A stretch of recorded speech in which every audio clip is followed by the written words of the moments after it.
Akram gwe balabeyo nze sigwendaba.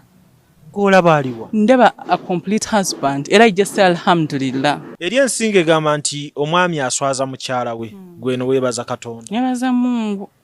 Nengamba naye Mungu we bali kumpa abasajja mugumu. Abasajja abanyankole bagumu. Eri ensinga egamba nti omwami aswaza mukyala we gwe no weebaza Katonda. Nebaza Mungu. Kubanga nze bebe sina kinalinda binti kino kyakoze. Ku byonna ebibaddewo. Mpa evidence ku byonna ebibadde bimwogerwaho. Kati tutunira bino ebiriwo. Biba mu dragging kati kiki kye yakoze. Kuba omutego gubadde tegunnakwatayo. Kati singa gwakutteyo. Awo tufena twandigambye nti gwakusinga teweekwasa sitaani gwe tokimanyi nti oli mufumbo gwe you know.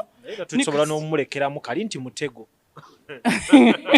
Naye tumunenya tumugana naye wabadde okimanyi nti ki oli mufumbo wabaawo era ekimunenyezebwa ne kati wano tumunenyeza ki nga n'omutego tegwakwata nga n'omuwala owokubiri gwe basiriko era tegwakwata kati nze ojja n'ongamba nti Bawe mukyamu ate ebyo bibozi twabimanyira baabitugambagamba dda ne gye twasooka okufumbirwa ng'oli akugamba nze yesi sobola kufumba baabitugambagamba dda okugamba ebibozi byeddemu bwezi teri kipya njagalayo ekipya nkirabeko ekipya ngambe n'ebyo ebibozi bitaliiko evidence tewali tulinde ebiriko evidence awe tukyali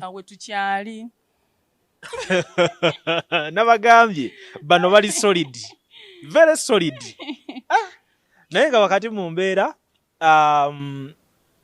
kiddayo nti kati olwaliro gwokyali waggulu w'ensonga eno simanyi kikye mugenda kukolera mwana kuba nze ndaba era tolina bw'okiviiramu omwana wammwe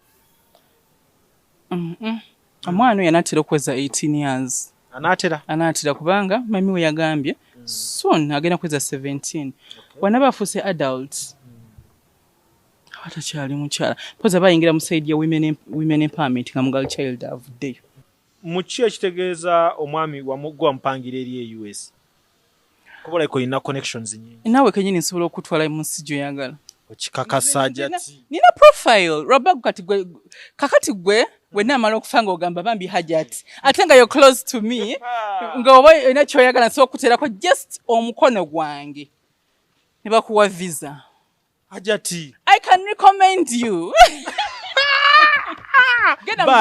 genda mu Google tekemu erinnya lyange olabe engeri gye nzitowamu yes Hajjat kansiibula abana Uganda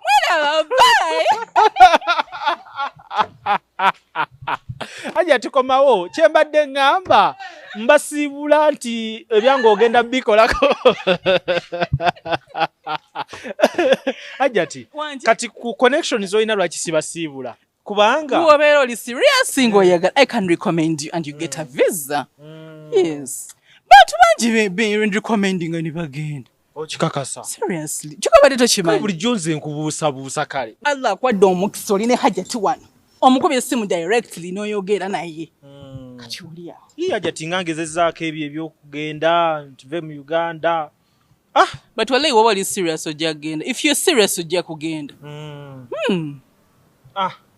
byebyo Hajjat awo we tuli so mukyo Girl Child Empowerment programs zikyagenda maaso naye ng'eza okubeera nabawakazi eza holiday zina holtins wazimuzamuko naye nga ekirungi ntosigala obayambako okugyako aba orphans abo bo nja kubeera nabo waliwo abaana bamulekwa nga talina mama talina taata nga nabo wembayiza nina plan kyenayize mu byonna ngenda kuzimba a home registering nga babeereeyo n'abakozi nga mbasasula inshallah saba Allah ampe sente yeah better that way nga tebamanya bifa mu njuyo tebali so close bakati wano omuntu amanye bayinza n'omuntu mu omwana wo nti tubuulire nti Hajjat afulumye security agenze nayo bigendeddewa nga batwala omwana wo gwe n'omwana